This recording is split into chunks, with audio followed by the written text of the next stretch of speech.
Bonjour à tous. Alors ce matin en sixième, nous avons travaillé le solide et volume. Nous avons commencé à le travailler. Je vais donc vous présenter rapidement le diaporama sur Vasarely. Je ne vais pas tout commenter. Je vais juste repasser dessus en m'arrêtant sur certaines diapositives parce qu'elles ont particulièrement marqué les élèves. Et puis, dans une deuxième vidéo, je vais introduire le travail sur une des séries d'œuvres de Vasarely, Croa, sur laquelle nous allons nous appuyer pour travailler les volumes. Alors, sur cette première œuvre, les élèves ont...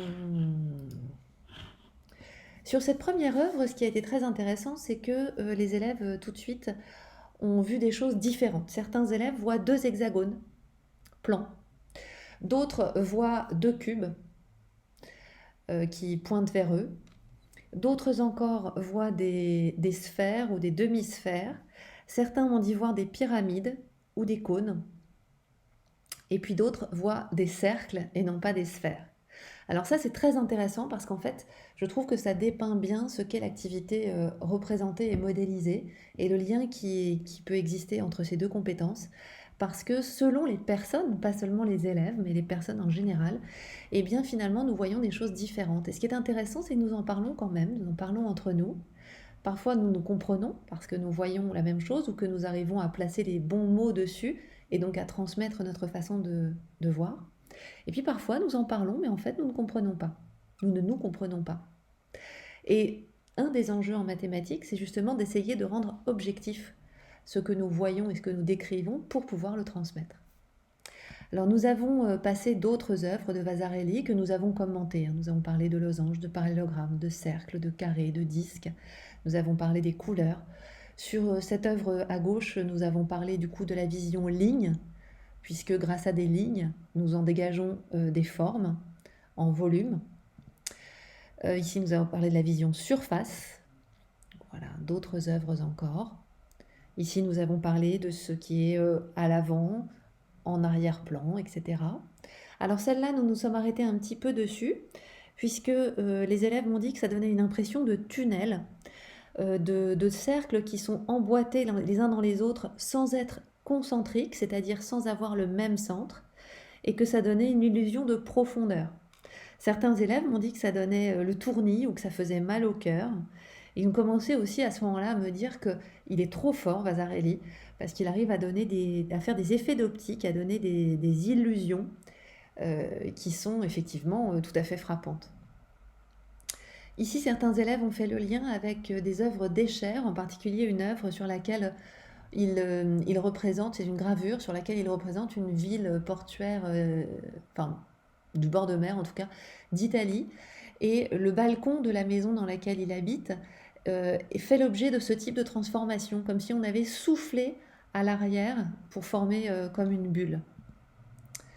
Là, nous avons reparlé de vision ligne et de vision surface.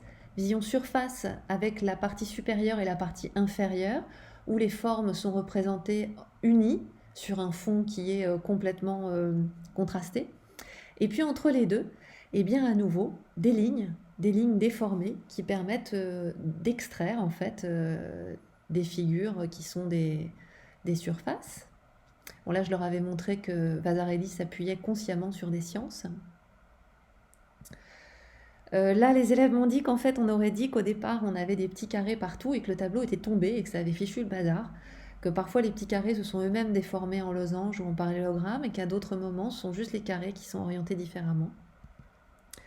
Alors là, ils ont vu, sur ces tableaux-là, ils ont vu des visages, ils ont vu des formes, des bonshommes, etc. Là, ils m'ont dit qu'en fait, on voyait que à nouveau, il y avait des effets d'optique, des illusions, que soit ça ressort, soit ça rentre. C'est comme si on avait mis une balle dedans, par-dessus ou par en dessous, et que la toile était restée déformée. Là, nous avons énuméré les différentes formes.